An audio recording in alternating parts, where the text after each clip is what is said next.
তোমার বয়স কত? 38 সালে। 38 সালে বিয়ে করো নাই, এখন চলে যাবো, বিয়ে করবো না? তো এখন তো এই সমস্যা কিভাবে করবো বলেন? বিয়ে করতে হইব। আচ্ছা, আমি তোমার বলি, বিয়ার পূর্বে অনেক কিছু মনে হয়।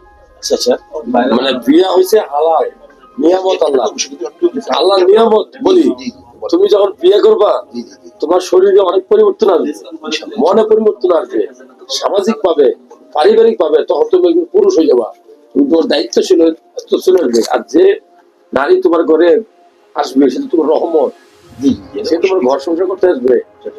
আমরা যেগুলো সিনেমায় দেখি আর বাইরের নারী এক জিনিস না, বাংলাদেশের নারী এক জিনিস না, সেটা শুনে তুমি আমার পরামর্শ খুব দ্রুত এখন তো তুমি চলে যাবা, আমার এসে বিয়ে করে ফেলা, বিয়ে করে ফেলা উচিত। কারণ তোমার হরমোন শরীরে তৈরি হওয়া জানি আর কি 20 বছর বয়সে, আর তোমার চলে 38, তোমার তো টাকা আসবে কিন্তু সুখ আসবে না।